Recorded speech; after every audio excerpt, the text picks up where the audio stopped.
Halo semuanya, dimanapun kalian berada, semoga kalian baik-baik saja. Kembali lagi bersama saya, Daryasa. Bercerita tentang Zenos, seorang yang lahir dalam kondisi miskin, tapi itu tidak membuatnya putus asa. Dia bergabung dengan sebuah party, namun dia diusir karena dianggap tidak berguna, padahal dialah yang sebenarnya menggendong mereka semua. Nah, mari kita mulai ke ceritanya. Berlatar di kerajaan Herzen, sebuah bangsa yang sejarahnya terkait dengan para healer. Kontribusi para healer membantu kerajaannya berkembang, sehingga healer menjadi peranan yang penting. Rumah sakit kerajaan adalah tempat berkumpulnya banyak healer. Di sana mempelajari sihir penyembuh dan mendapatkan lisensi untuk memulai perjalanan sebagai healer. Zenos lahir di daerah Kumo, di pinggir kota kerajaan, tempat orang tidak berada tinggal. Meski kesempatan mengubah hidup sangatlah sedikit, itu tidak mengurungkan niat Zenos. Ia berusaha keras mempelajari sihir penyembuh secara otodidak. Di suatu hari, seorang petualang yang bernama Aston melihat Zenos. Aston pergi ke daerah Kumo ini untuk mencari babu dalam partinya. Aston mengajak Zenos berpetualang. Dari yang Zenos tahu, orang-orang dari daerah Kumo tidak bisa menjadi petualang.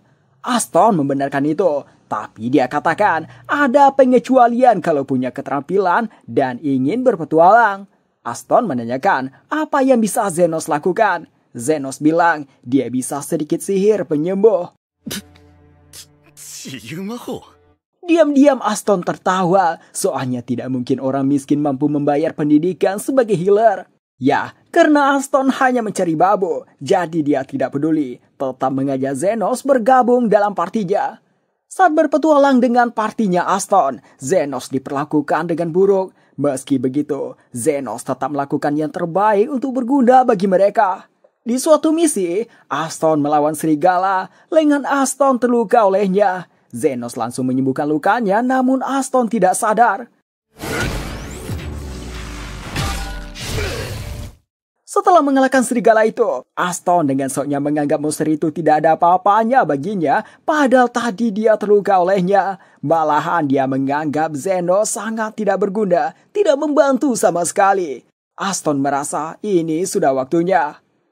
Pulang dari misi, Aston melemparkan sekeping koin emas pada Zenos. Dia katakan itu hadiah yang biasanya tidak dilihat oleh beban miskin seperti Zenos seumur hidup.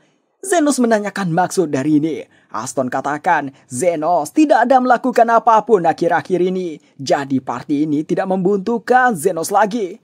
Zenos mengatakan, dia sudah melakukan banyak hal untuk party Golden Phoenix ini.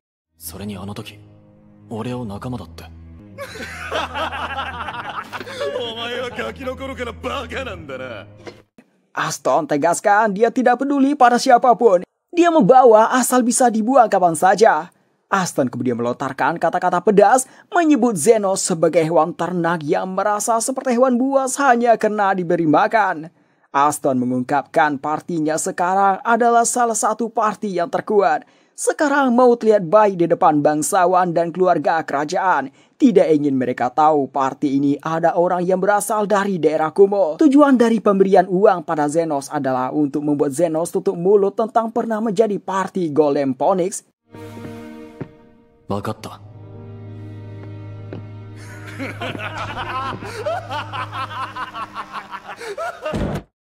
Di jalan kembali, Zenos mendengar suara teriakan. Di lokasi itu, seorang budak elf mencoba kabur dari yang menculiknya, sayangnya dia tertangkap. Si gadis elf dapat menendang adik kecilnya pria tersebut, kemudian lari. Pria itu tidak membiarkan begitu saja dia memanah si gadis.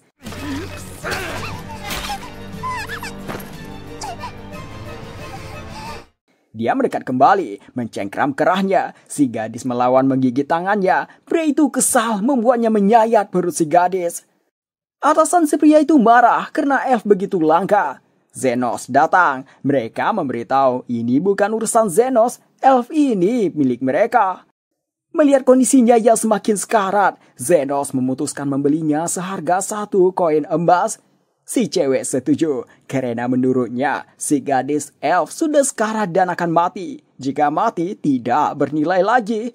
Setelah kepergian mereka, Zenos menyembuhkan si gadis elf.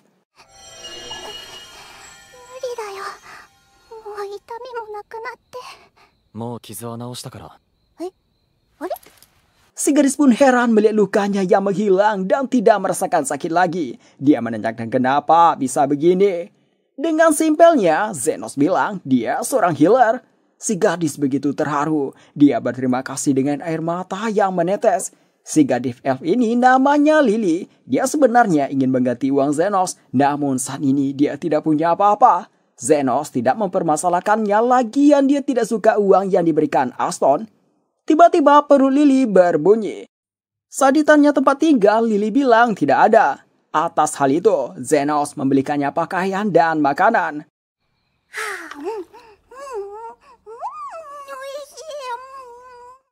Hanya Lily saja yang makan, sebab saat ini Zenos tidak punya uang lagi. Selagi makan, Lily menanyakan apa pekerjaan Zenos. Zenos menceritakan dia baru saja dikeluarkan dari party, jadi saat ini tidak bekerja. Datang seseorang yang terluka di lengannya. Jalannya sudah sempoyongan dan berakhir di meja Zenos. Dia meminta berikan dia air.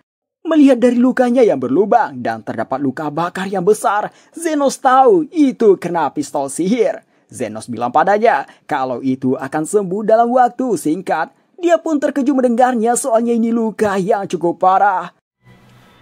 Heal.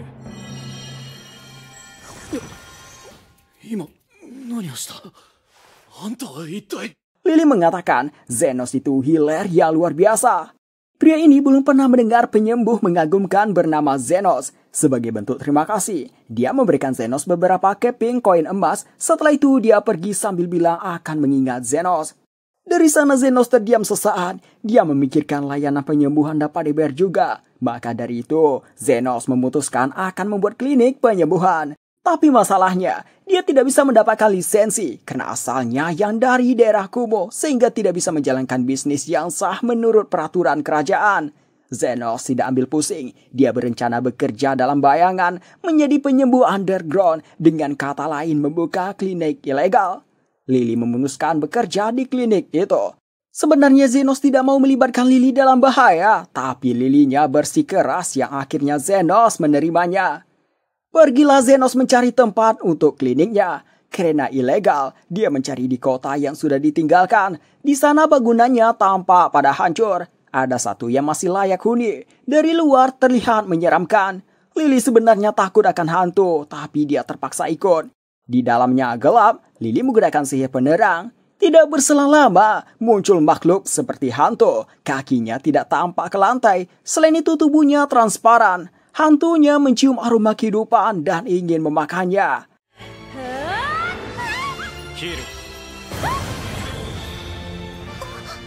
Hantunya tampak terkejut.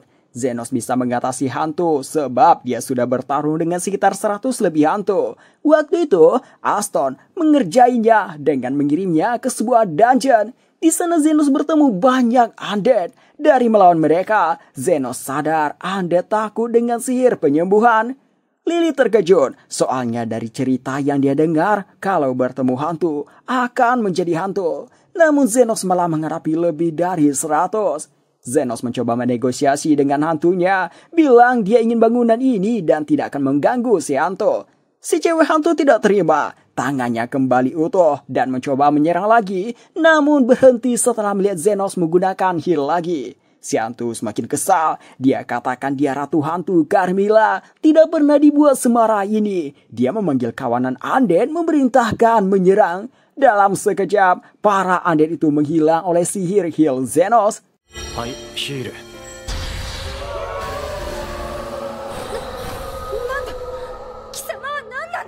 Zenos meminta maaf, mengatakan dia bukan siapa-siapa, hanya healer underground. Zenos mengajak negosiasi lagi, mengatakan dia hanya butuh satu ruangan untuk penyembuhan dan satu kamar tidur.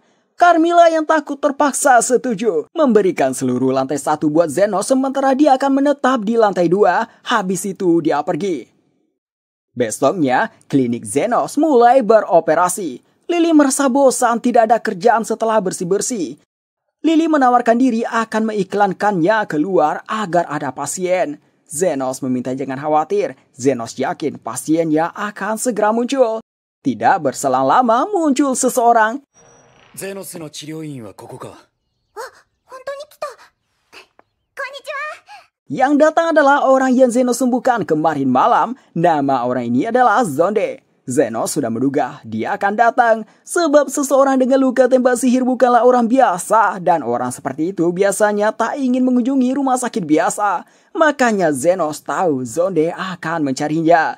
Zonde kesini membawa kakaknya untuk diperiksa Zenos. Si cewek melihat lengannya yang menjadi aneh setelah kena tembak. Zenos meyakini itu karena senjata sihir dengan efek racun khusus. Di dalamnya masih ada peluru yang menyebabkan daging di sekitarnya membusuk. Si cewek terkesan Zenos mengetahuinya. Dia menanyakan apakah bisa disembuhkan. Zenos mengatakan lengan itu hampir mati sepenuhnya. Lebih baik mengamputasinya sebelum racunnya menyebar lebih luas. Si cewek tahu maksudnya. Dia menanyakan berapa biayanya. Zenos bilang hampir 1 juta yen.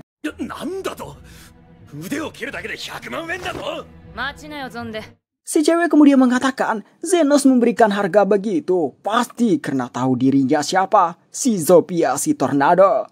Malahan Zenos baru tahu si cewek ini Zofia si Tornado. Zofia adalah salah satu dari 3 bos yang menjalankan daerah Kumo. Pemimpin dari kelompok pencuri Lizardmen, pahlawan bagi mereka yang tertindas. Kelompok itu mencuri dari pedagang yang curang dan membagikannya pada orang miskin. Zofia meminta penjelasan mengenai 1 juta yen untuk memotong lengannya. Kalau tidak masuk akal, Zenos akan terima akibatnya.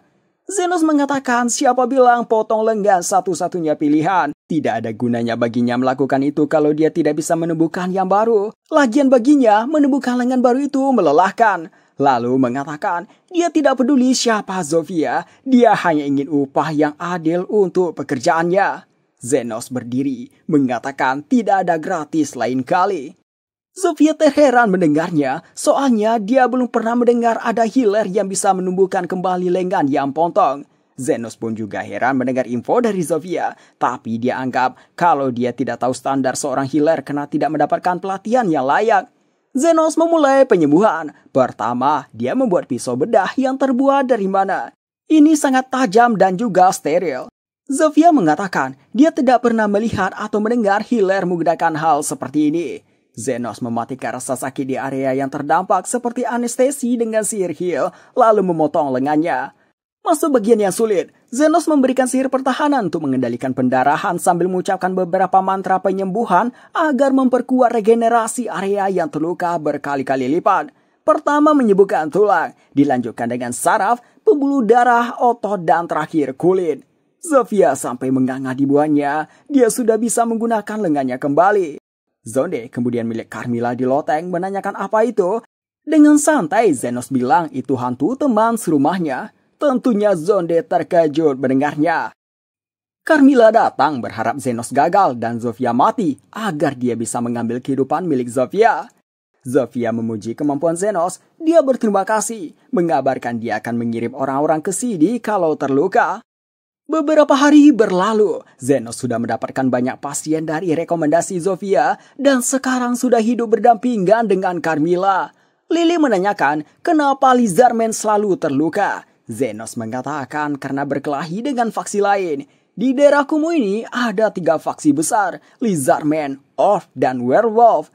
Terdengar bunyi benturan keras. Zenos sudah tahu siapa yang datang. Itu kelompok werewolf daerah Kumuh yang dipimpin sama Lingga sang tiran. Dialah salah satu dari 3 bos daerah Kumuh yang menjalankan semua perjudian ilegal di underground. Dia kesini untuk membunuh Zenos, sebab Zenos selalu menyembuhkan anak buah Zofia yang terluka. Zenos mau bicara dengannya, namun dia seperti orang keras kepala yang tidak mendengarkan apapun. Tanpa pikir panjang, dia menyerang Zenos. Lingga heran dibuatnya, bahkan senjatanya yang mengalami kerusakan. Lingga memerintahkan bawahannya serang. Tidak satu pun dari serangan mereka yang menembus sihir pertahanan Zenos. Zenos hanya berdiri santai saja. Beberapa saat setelah itu Zenos menyuruh sudahi saja. Lingga tidak mau. Dia mengarahkan yang lain. Kali ini memerintahkan runtuhkan tempat ini. Zenos mencoba memperingati untuk tidak melakukannya. Tetapi mereka tetap melakukannya sampai akhirnya Carmilla muncul.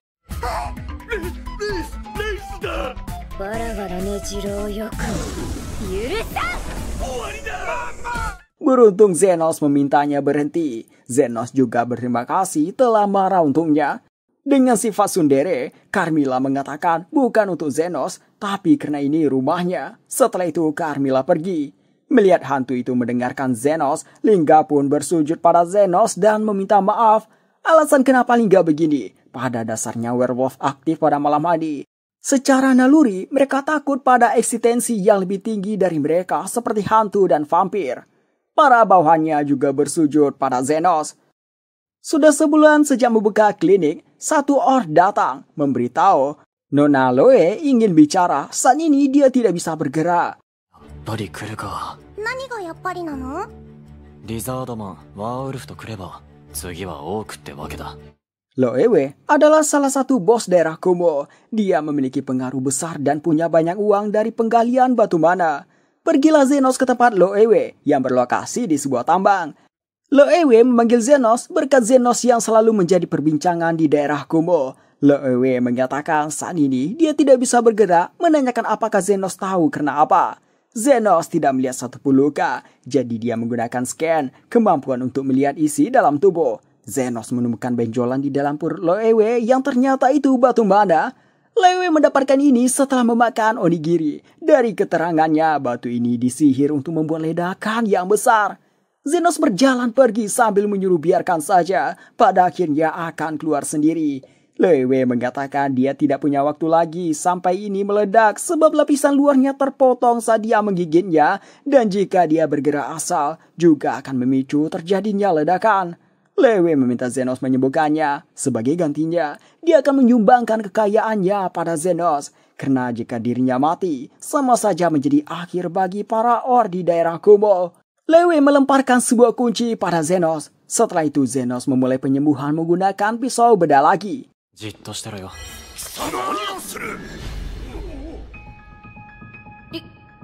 今何をした？ Dalam sekejap, batu mana itu bisa terangkat. Zenos melakukannya hanya dengan cara membuka perut Loewe, mengambil batu mana, lalu melakukan penyembuhan. Zenos mengatakan tanpa pendidikan yang layak dan tidak ada lisensi, hanya ini yang bisa dia lakukan. Namun bagi Loewe, itu hal yang begitu mengesankan, belum pernah dia lihat. Sesaat, Loewe teringat batu mananya. Dia langsung meminta Zenos berhati-hati memegang batu mananya karena bisa meledak.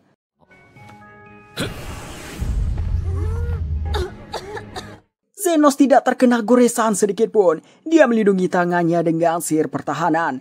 Zenos mengembalikan lagi kuncinya lalu pergi begitu saja. Loewe begitu terheran padahal Zenos bisa saja mengambil semua hartanya. Loewe pun juga tertarik pada Zenos. Dia berjanji kelompoknya akan membantu jika Zenos meminta. Hari-hari setelahnya, 3 bos daerah Kumo selalu mengunjungi Zenos. Bahkan membagi hari. Zofia di hari Senin, Lingga di hari Rabu, dan Loewe hari Jumat. Zenos heran kenapa mereka berkunjung padahal tidak ada yang terluka. ゼノスはなんでみんなが来てるかわからないの？よっぽど暇なんだろうな。そうじゃないよ。 Carmilla muncul, mengatakan mereka bertiga menyukai Zenos. Zenos tidak percaya bagaimana bisa menyukai healer underground yang biasa-biasa saja ini, bahkan tidak memiliki lisensi. Carmilla mengatakan hanya menunggu waktu saja sampai mereka mendeklarasikan perang satu sama lain untuk memperebutkan Zenos. Zenos sangat tidak mempercayai hal itu.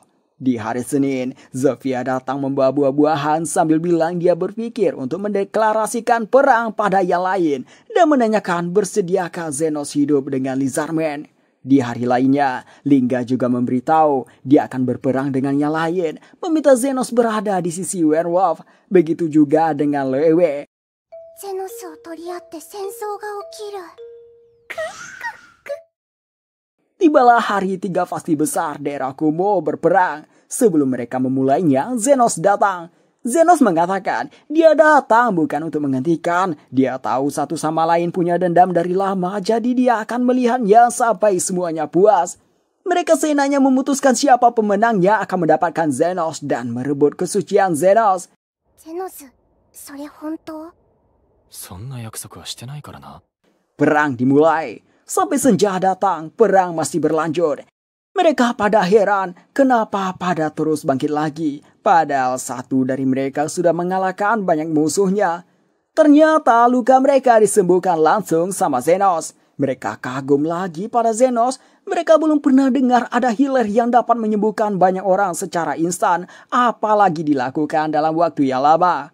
Lewe mengatakan kalau seperti ini perang tidak akan pernah berakhir. Zenos menyadarkan mereka bahwasanya balas dendam itu tidak akan pernah berakhir. Mereka menyadarinya, membuat mereka tertawa. Dari sini mereka menyudahi balas dendam mereka, tapi menemukan satu alasan untuk bertarung. Zenos tidak mengerti maksudnya. Sementara Lily semakin cemburu. Dia tahu alasan mereka bertarung untuk Zenos. Lily kemudian menanyakan kenapa Zenos melakukan ini. Zenos mengatakan dia terinspirasi oleh mentornya, di mana memberitahu seorang healer dikatakan kelas 3 jika mereka hanya menyembuhkan luka, kelas 2 kalau dapat menyembuhkan seseorang, dan kelas 1 kalau dapat membuat dunia ini menjadi tempat yang lebih baik. Lily kemudian mengungkapkan kalau dia menyukai Zenos. Zenos bilang dia juga menyukai Lily. リリーの好きはそういう好きじゃない。じゃあどういう好きなんだ？なんでもない。 Pindah ke markas kesatria kerajaan di ibu kota kerajaan. Di sana seorang komandan divisi memanggil wakil komandannya, Krishna. Pemanggilan ini terkait rumor yang komandan dengar akhir-akhir ini, di mana perang perebutan wilayah di daerah kumuh telah mereda. Rumornya ada mediator sebagai penengah. Ini hal yang janggal, soalnya 3 faksi itu telah bertengkar selama bertahun-tahun. Komandan tidak ingin mengabaikan hal ini. Sekarang kerajaan Herzert telah makmur di bawah sistem hierarki dengan bangsawan berada di puncak.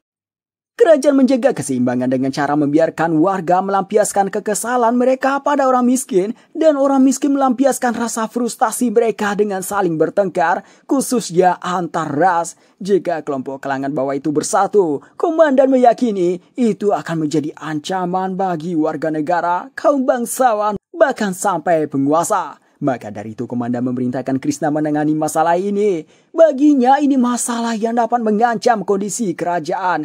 Jadi tidak bisa mengirim sembarangan orang.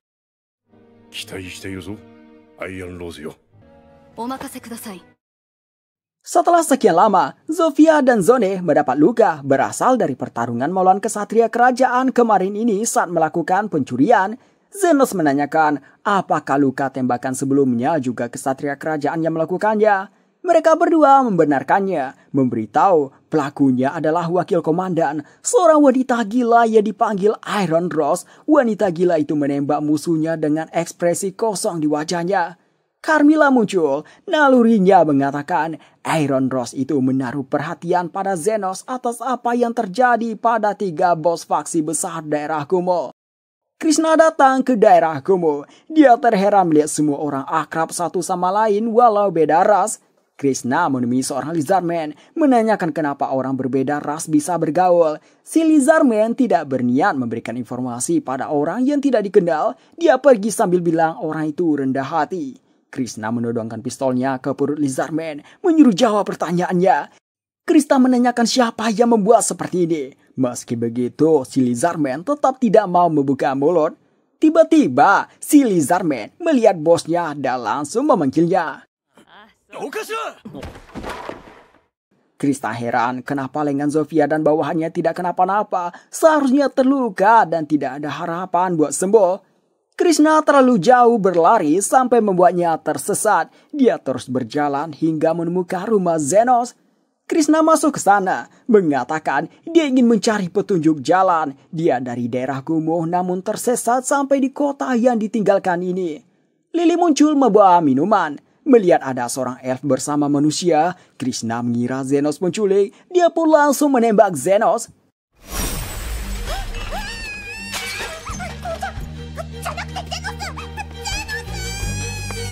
Saat ini Krishna juga tengah menyelidiki kasus penculikan anak-anak. Dia anggap Zenos pelakunya, menggunakan kedok membuka toko di tempat sepi. Lily menjelaskan padanya kalau Zenos adalah penyelamatnya. Krishna langsung terkejut. Dia meminta maaf pada Lily, tapi karena tadi tindakan untuk melumpuhkan target, jadi dia katakan Zenos tidak akan bangun untuk sementara waktu. Rupanya Zenos tampak tidak kenapa-napa. Krishna meminta maaf dalam menyimpulkan sendiri, tapi dia menanyakan bagaimana Zenos baik-baik saja. Zenos katakan dia hanya menggunakan sihir pertahanan biasa. Krishna menganggap itu candaan, soalnya sihir pertahanan tidak akan mampu menggantikan senjata sihir miliknya. Setelah memperhatikan lagi Zenos yang tidak ada goresan sama sekali, Krishna menanyakan apakah Zenos penyihir agung terkenal yang mengabdikan diri pada sihir pertahanan sejak kecil. Zenos langsung membantahnya. Krishna tidak percaya. Baginya itu satu-satunya penjelasan yang masuk akal dan mengatakan tidak ada yang bisa menipu mata wakil komandan Krishna dari Ordo Kesatria Kerajaan. Krishna meminta Zenos membantunya dalam penyelidikan. Mereka mulai bicara serius. Krishna mengungkap tujuannya ke daerah kumuh adalah menemukan seorang mediator dan membawanya ke tahanan. Mediator itu yang mengakhiri perseteruan antara faksi-faksi di daerah kumuh.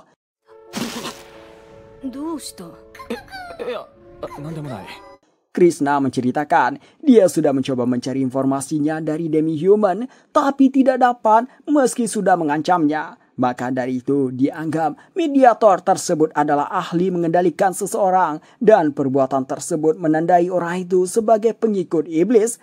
Zenos mencoba untuk menyarankan Krishna tidak mencari orang itu. Krishna tidak mau. Dia memberitahu seseorang yang memiliki kekuatan untuk menyatukan faksi-faksi dapat menjadi ancaman bagi kerajaan suatu hari nanti. Zenos kemudian mengarahkan pembicaraan untuk Krishna pergi, di mana dia akan menunjukkan jalan kembali ke ibu kota. Di saat Krishna mau jalan keluar, dia melihat ada tempat tidur di ruang terbuka. Atas hal itu, Krishna meminta izin menggunakannya, yang berarti menginap di sini. Dia beralasan, di sini dia dekat dengan tempat penyelidikannya tanpa menarik perhatian dan harus segera menangkap akar kejahatan baru ini. Pada akhirnya, Zenos terpaksa mengizinkannya. Lily membuatkan teh buat Krishna. Lily saat ini merasa cemburu dan tidak suka dengan Krishna. Dia meminta Zenos mengelus kepalanya sampai menawarkan apapun untuk Zenos. Ini semua dia lakukan untuk menunjukkan dia lebih dekat dengan Zenos. Namun Krishna terlihat tidak peduli. Lily kesal melihatnya. Dia mencoba saran yang dikatakan Carmilla. Dia memegang pipi Zenos, mengatakan tidak akan membiarkan Zenos tidur malam ini. Tapi malah dia yang berakhir tertidur. Habis mengantarkan Lily ke kamarnya, Zenos kembali bicara dengan Krishna. Krishna menanyakan kalau seseorang yang dapat menguasai sihir penyembuhan dan pertahanan seperti Zenos, bisakah meregenerasi tangan dengan sempurna? Zenos balik menanyakan apakah healer lain tidak bisa melakukannya. Krishna langsung menjawab itu mustahil dilakukan jika dia bukan Saint atau beberapa healer elit tingkat tinggi. Krishna menceritakan dalam pertarungannya melawan Zofia dan anak buahnya, dia membuat kerusakan pada lengan mereka. Tapi saat melihat mereka di daerah kumuh, tangan mereka terlihat normal. Zenos menanyakan apa yang membuat Krishna begitu terancam dengan daerah kumuh. Krishna memberitahu ibunya dibunuh seseorang yang tinggal di sana.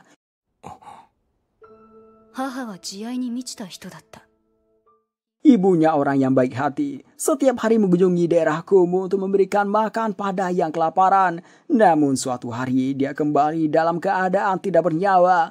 Menurut keterangan, dia dibunuh oleh orang yang mencuri cincin kawinnya. Dia begitu marah. Padahal ibunya sudah membantu banyak orang di daerah itu. Tetapi tidak ada yang mau menyelamatkannya. Dari sana, Krishna memutuskan akan menjadi pahlawan yang tak terkalahkan yang bisa memberikan keadilan bagi para penjahat di daerah kumuh. Dia berjuang dari kecil hingga menjadi wakil komandan termuda dalam sejarah dan mendapat gelar Iron Rose dari apa yang telah dia lakukan. Namun Krishna merasa ada hal lain yang membuatnya mendapat gelar itu, yaitu wajahnya yang seperti topeng besi. Sejak kematian ibunya, dia tidak bisa tersenyum lagi. Besok paginya, Krishna melakukan penyelidikan lagi. Beberapa waktu setelah itu Zofia datang, namun tidak berselang lama Krishna kembali menanyakan jalan.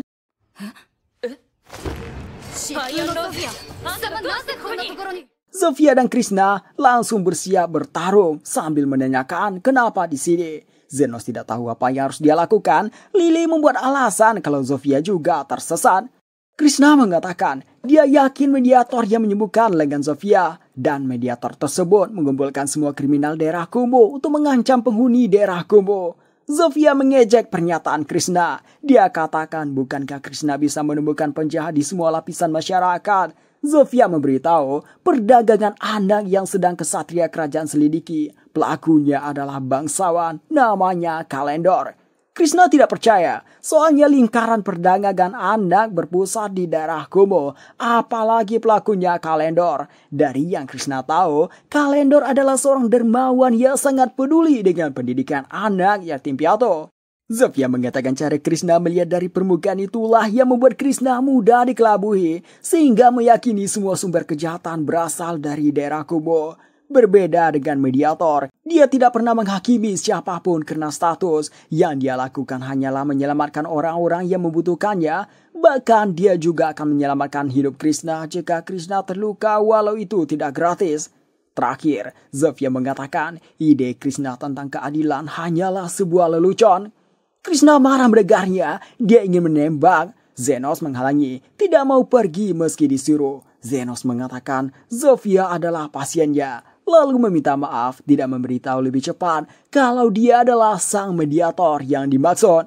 Krishna heran, dia merasa spesialis Zenos adalah sihir pertahanan, jadi mustahil bisa menggunakan 2 sihir tingkat setinggi itu. Tapi yang jelas sekarang, Zenos adalah sang mediator. Krishna pergi sambil mengatakan keadilannya bukan lelucon. Krishna pergi ke arah yang berlawanan dengan daerah Kumo. Zenos langsung tahu tujuannya kemana. Krishna pergi ke kediaman Kalendor. Senjata sihirnya dilepas dulu sebelum masuk. Krishna menanyakan apakah ada pencurian di daerah sini. Kalendor membenarkannya, pelakunya adalah Lizardman.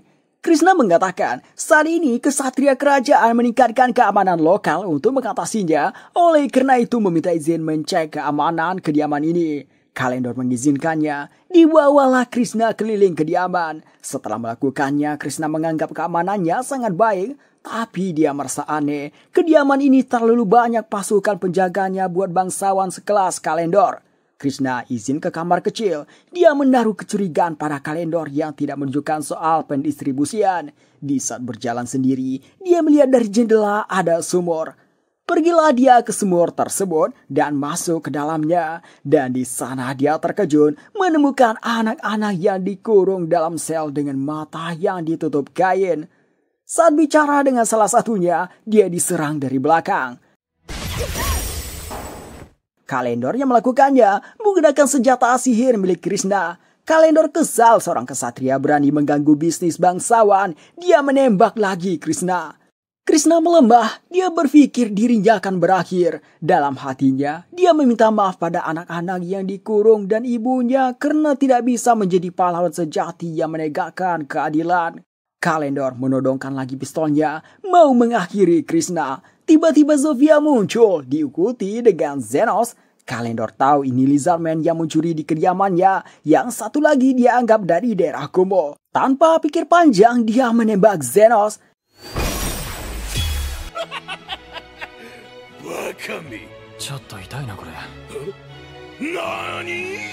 Kalendor terus melakukan tembakan. Semuanya terhalang oleh Sir Zenos. Melihat itu, Kalendor mencoba untuk kabur dan tersandung. Dia berakhir jatuh.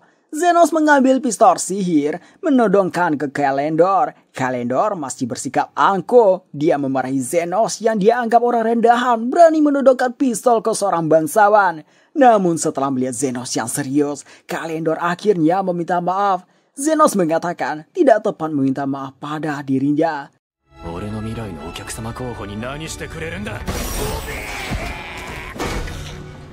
Zenos tidak membunuhnya. Dia memakai limit pada tembakan tadi. Dia mengatakan pada Krishna kalau bukan dia yang harus menghakiminya. Krishna tahu maksudnya, tapi dia sadar hidupnya tidak lama lagi. Lengannya putus, perut sampingnya cabik, dan organ dalamnya rusak. Maka dari itu, dia meminta laporkan kejadian ini ke kesatria kerajaan. Zenos menyuruh lakukan sendiri. Setelah itu menyembuhkan Krishna sambil bilang jangan terkejut ketika menerima nota pembayarannya. Singkatnya, luka Krishna pulih seperti semula. Krishna masih tidak percaya apa yang dia lihat. Krishna kemudian mengatakan dia bukan pahlawan. Seorang pahlawan sempurna menurutnya adalah orang seperti Zenos. Zenos mengatakan bagi anak-anak Krishna adalah pahlawan mereka. Krishna yang pertama mengambil tindakan. Anak kecil yang bicara dengan Krishna sebelumnya menanyakan ke yang lain apakah pahlawan wanita tadi masih di sini.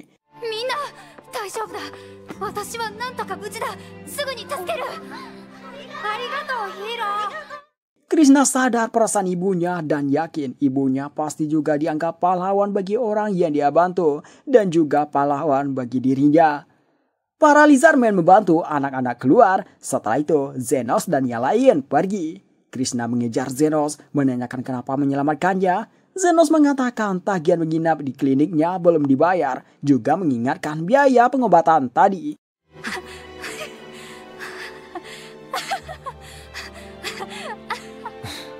Krishna kembali lagi bisa tersenyum. Golden Phoenix menjalankan misi pergi ke sebuah gua guna mendapatkan poin dari salah satu dari 7 bangsawan besar. Golden Phoenix menjadi perbincangan karena dalam misi mereka banyak membunuh binatang sihir tanpa tergores sedikit pun.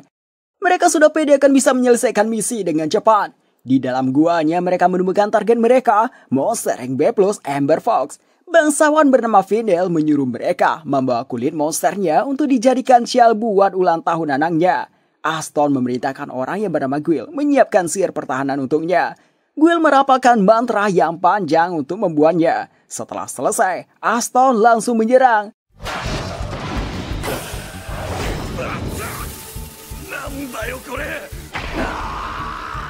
Orang yang bernama Andres mencoba menggunakan sihir serangan TP api. Dia juga membutuhkan rapalan yang panjang membuatnya. Sebelum selesai, dia diserang duluan. Sementara itu, api yang ditembakkan Amber Fox menggores pipi Aston. Aston protes pada Guile di mana sihir pertahanannya. Guile heran, padahal dia sudah melakukannya. Melihat semua ini, Aston tidak punya pilihan lain. Dia memerintahkan mundur. Singkat cerita, mereka keluar dari sana dengan kondisi yang terluka. Yang paling parah, orang yang bernama Yuma, seorang pemanah. Aston memarahi mereka semua yang tidak bisa mengalahkan monster yang hanya rank B+. Andres protes balik, mengatakan Aston juga tidak melakukan banyak hal. Tapi dia langsung ciut saat Aston menggertaknya. Guile menanyakan, apakah Zenos benar-benar tidak menggunakan sihir penyembuhan buat kita? Aston mengatakan, itu hal yang tidak mungkin. Tapi dari ini, Aston jadi berencana menyewa seorang healer. 10 hari setelahnya, mereka kembali dengan membawa seorang healer yang bernama Umin. Dia belum pernah bekerja dengan party petualang, hanya healer yang bekerja di ibu kota yang kebetulan punya lisensi petualang. Dia menanyakan kenapa Golden Phoenix yang terkenal karena tidak terluka setelah misi membutuhkan support healer dari peringkat menengah sepertinya. Aston tidak menjawab pertanyaan itu. Guile menanyakan ke Umin bagaimana kondisi Yuma. Umin mengatakan dia bisa selamat, tapi dia tidak akan bisa lagi menjadi petualang. Aston tidak peduli hal itu. Menurutnya, itu membuktikan Yuma bukan bagian dari Golden Phoenix. Mereka masuk. Aston kali ini menggunakan pedang kebanggaannya, Humber. Dia yakin dengan ini bisa mengalahkan Amber Fox. Tiba-tiba, mereka disergap duluan.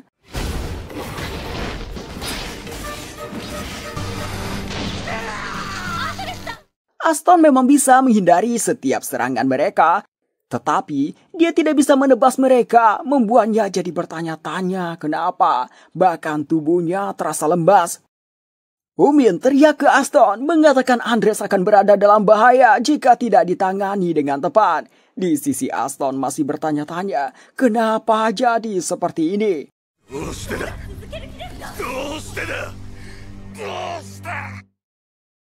Mereka keluar lagi. Aston marah pada Guile yang dia anggap tidak menggunakan sihir pertahanan. Umin mengatakan sihir pertahanannya sudah bekerja. Kalau tidak, Andres pasti sudah mati setelah terkena serangan. Aston malah marah pada Umin, menyuruh cepat sembuhkan Andres. Umin menjelaskan dia tidak bisa menyembuhkan langsung. Dia harus merapalkan mantra sesuai kondisi sejarah. Saat ini sudah melakukan penanganan pertama, tapi harus segera dibawa ke rumah sakit dengan lingkaran yang disiapkan secara khusus. Aston tidak peduli, menyuruh sembuhkan sekarang juga. Umin tegaskan bahkan healer tingkat tinggi pun tidak akan bisa memulihkan pasien di lingkungan seperti ini. Yang bisa melakukannya hanya seorang saint atau beberapa healer elit tingkat tertinggi. Aston terkejut sekaligus menyadari semua kekalahannya terjadi semenjak dia membuang Zenos. Tapi dia menolak percaya Zenos yang membantunya selama ini. Aston bertanya pada Umin, mungkinkah ada seorang yang bisa melakukan sihir penyembuhan tingkat tinggi meski tanpa lisensi? Umin sulit membayangkan jika itu ada. Dia pun balik menanyakan apakah Aston percaya itu bisa terjadi. Aston yakin pemikirannya mengenai Zenos itu salah.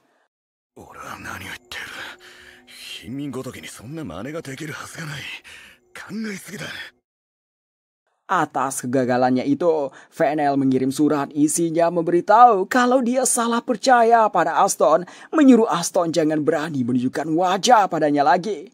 Pelayan Fennel mengatakan tuannya sangat kecewa. Harusnya Aston bilang tidak bisa kalau tidak sanggup, agar tuannya terhindar dari rasa malu karena tidak bisa mempersiapkan hadiah ulang tahun putrinya. Aston terpaksa menjatuhkan harga dirinya dengan menunduk ke seorang pelayan untuk memberinya kesempatan sekali lagi. Aston mengatakan dia akan segera merekrut anggota baru dan mengganti semua kerugian. Dia pastikan akan menyelesaikan misinya. Sekarang Aston telah sadar parti ini berjalan lancar berkat Zenos, walaupun Aston sulit menerimanya. Aston ingin kembali seperti dulu mendapatkan ketenaran, untuk itu akan mengajak Zenos kembali. Pergilah Aston bersama Guild ke daerah kumuh. Karena tempatnya terlalu luas buat mencari seorang saja, jadi Aston mau menyewa 3 bos besar daerah kumuh untuk membantu. Pertama Aston pergi menemui bos faksi demi-human Zofia. Aston malah terpikat dengan kecantikan Zofia, berniat menjadikan Zofia haremnya begitu dia menjadi bangsawan. Aston memperkenalkan diri, pemimpin Golden Phoenix, party rank gold. Zofia mentertawakan sikap perkenalan sombong itu. Zofia menyuruh langsung ke intinya. Aston meminta mencari pria bernama Zenos yang baru datang ke sini sekitar 2 bulan yang lalu.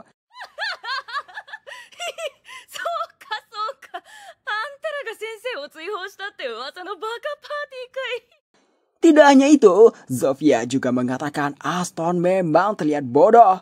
Aston kesal, dia berniat mencabut pedangnya. Ya, sekarang dia berada di markas orang, jelas dia dikerumuni duluan. Zofia menyuruh mereka pulang saja, mengatakan orang yang Aston cari punya hal lebih baik untuk dilakukan daripada mendengarkan omong kosong Aston. Begitu pula dengannya. Aston masih tidak tahu tempat, dia masih menyombongkan siapa dirinya.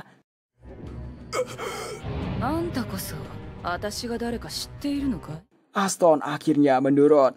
Selanjutnya dia ke tempat Lingga. Lingga mengatakan hal yang sama seperti Zofia, orang bodoh yang mengusir Tuan Zenos. Bahkan sampai mengatakan kalian lebih baik mati dan bereinkarnasi menjadi kecoa toilet. Aston mau bersikap sombong lagi, namun dia dipermainkan sama Lingga. Tempat berikutnya juga sama, bedanya Loewe memanggil mereka sampah. Kali ini Aston tidak melawan balik, langsung pergi begitu saja. Aston sangat tidak percaya semua bos demi-human menyukai Zenos. Dia pun jadi berpikir Zenos yang mereka maksud orang yang berbeda, karena tidak mungkin orang biasa punya kekuatan seperti itu. Tiba-tiba mereka melihat Zenos berjalan bersama gadis kecil. Mereka langsung menyampaikannya. Aston masih bicara sok dominan soal Zenos rendah darinya. Saat ditanya Zenos kenapa ke sini, Aston malah menyuruh Zenos menebaknya. Zenos malas meladeninya melanjutkan jalan.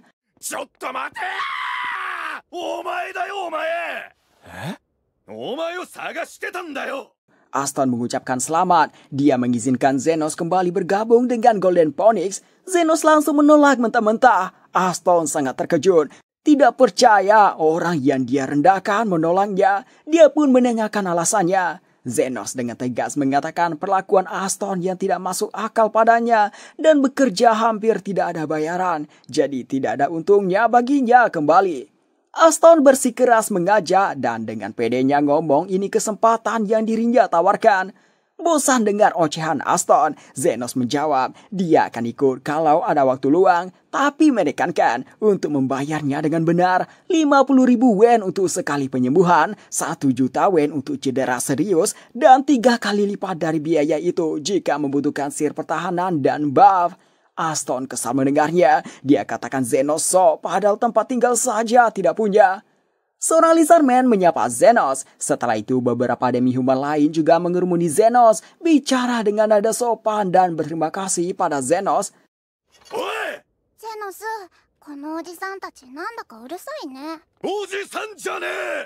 Zenos mengajak Lily melanjutkan jalan. Aston masih sulit mempercayai Zenos tidak mendengarkannya. Dia pun mengatakan kapal lagi seorang sepertinya memberikan Zenos tawaran. Dan mengatakan Zenos masih hidup berkat dirinya membawa Zenos. Zenos meminta maaf, mengatakan sudah terlambat. Setelah itu jalan lagi. Aston begitu kesal dia diabaikan. Dia pun mencabut pedangnya menyerang Zenos.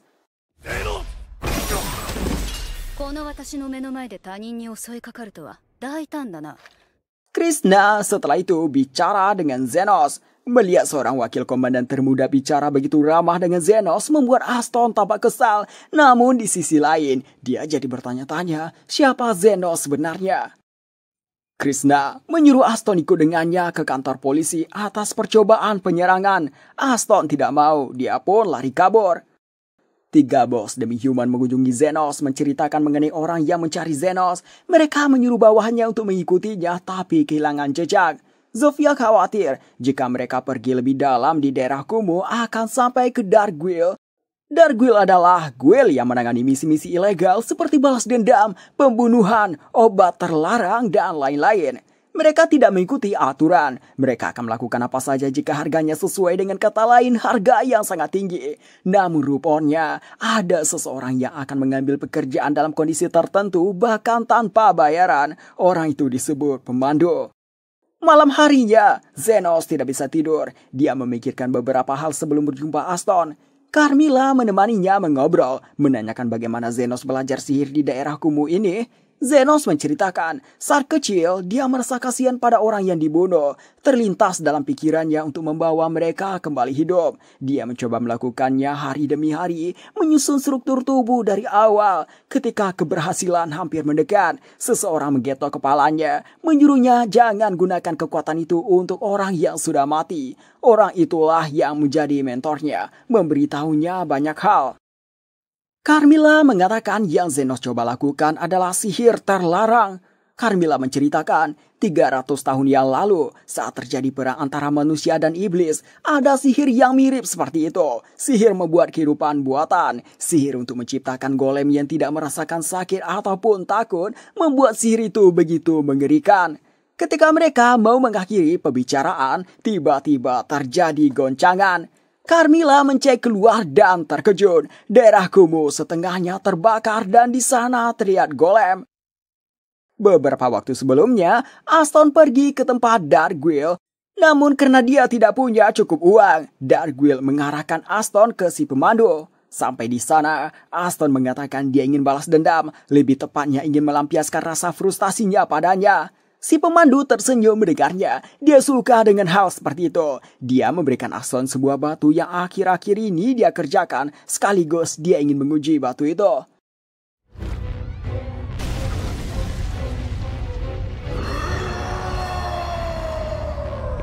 Zenos datang bersama Carmilla. Tidak berselang lama, 3 bos demi human juga muncul. Kurang lebih setengah dari kelompok mereka terluka parah akibat si golem. Mereka tidak tahu itu makhluk apa. Zenos sebenarnya juga tidak tahu. Dia diberitahu Carmilla kalau itu golem makhluk buatan dari masa lalu.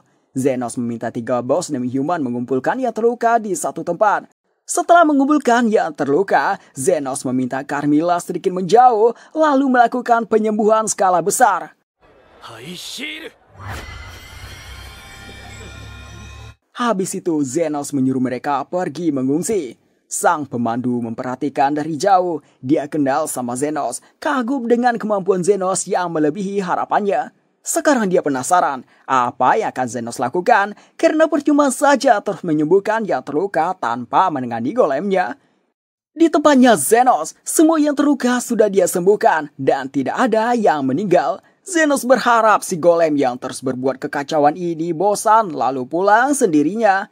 Carmilla mengatakan itu hal yang mustahil. Golem tidak akan berhenti sampai mereka memenuhi target perintah. Carmilla yakin perintah yang diberikan padanya adalah menghancurkan daerah kumuh. Carmilla masih heran siapa yang melakukan ini. Batu sihir dengan kemurnian tinggi yang membentuk inti golem hanya ditemukan di benua paling selatan, tempat kastil Raja Iblis berada dan harusnya sebagian besar sudah digunakan dalam perang antara manusia dan iblis. Bahan-bahan pembuat golemnya juga sulit didapatkan, apalagi dark magic sudah dianggap hilang selama berabad-abad. Zenos tidak punya pilihan melawan si golem meski dia merasa sangat menyebalkan. そろそろ行くか。行く？どこにじゃ？あの怪物を倒しにだよ。Tiga bos demi human memilih mengikuti Zenos. Carmilla menunjukkan cara mengalahkan golemnya, yaitu menghancurkan batu sihir yang menjadi intinya. Jika tidak, golemnya akan terus beregenerasi. Zenos malah merasa agak sayang, niatnya dia ingin menjual batu inti golem tersebut. Zenos memerintahkan tiga bos menyerang. Zenos memberikan buff pada mereka, menambah kecepatan, kekuatan, dan daya rusak. Mereka langsung merasakan kekuatan mengalir dari tubuh mereka dan tubuh mereka serasa ringan.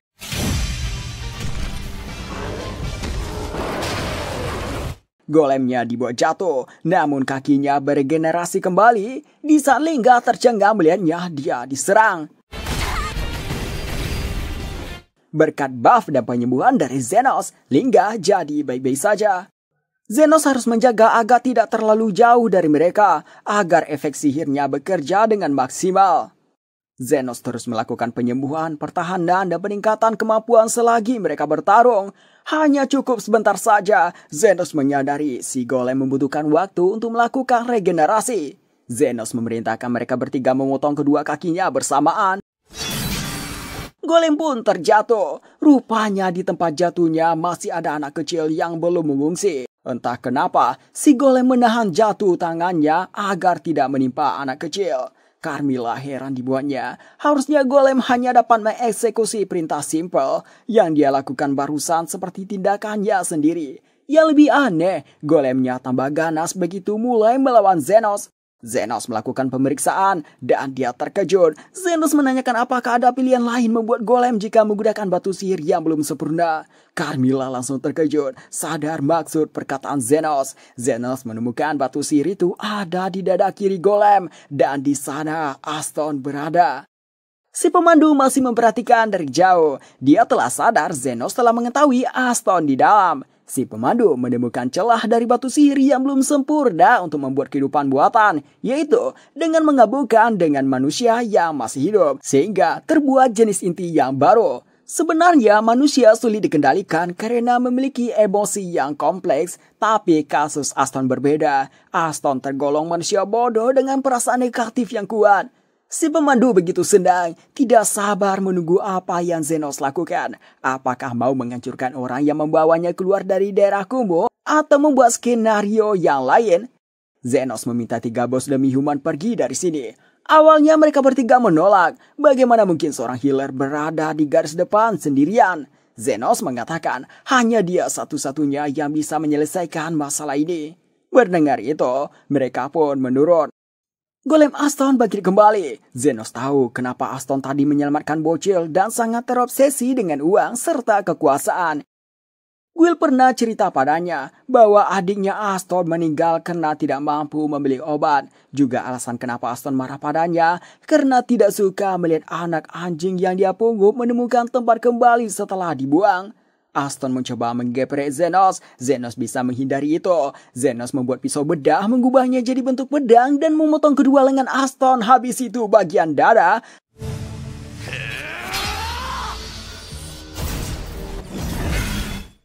Aston masih sadar, tapi tidak bisa bicara. Dia hanya bisa menatap Zenos dengan tatapan lesu. Zenos mengatakan, ini hari terakhir dia melihat Aston. Si pemandu menganggap ini sudah berakhir. Dia merasa agak kecewa. Saat hendak kembali, dia terkejut melihat apa yang Zenos lakukan. Zenos melakukan penyembuhan dan penghancuran secara bersamaan. Dia memotong bagian-bagian yang menyatu dengan batu sihir, kemudian secara bertahap menyembuhkan sedikit bagian yang tersisa. Padahal memotong terlalu banyak akan menyebabkan Aston mati, dan jika tidak fokus, batu sihirnya akan menyatu dengan tubuh yang diregenerasi. Terlebih, Zenos melakukan ini semua setelah menyembuhkan begitu banyak orang dan menjadi support pertarungan demi human. Si pemandu sampai tidak bisa berkata-kata, seakan tidak percaya dengan apa yang dia lihat. Zenos melakukan semua ini untuk balas budi telah membawanya keluar dari daerah kumuh, dan alasan lainnya melakukan ini adalah karena dia seorang healer. Zenos menyuruh bayar biaya penyembuhan ini setelah selesai.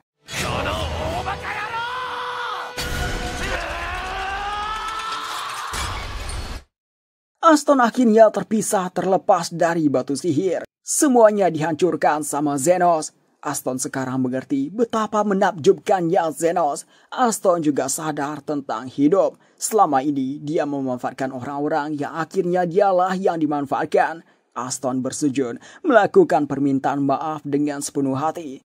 Zenos tidak menerimanya begitu saja. Setidaknya dia ingin membalas perlakuan Aston. Zenos memberikan buff pada tinjunya. Zenos mengatakan alasan terbesar dia menyelamatkan Aston agar dia bisa melakukan ini saat Aston masih sadar. Aston keringat dingin di buahnya mencoba membujuk Zenos.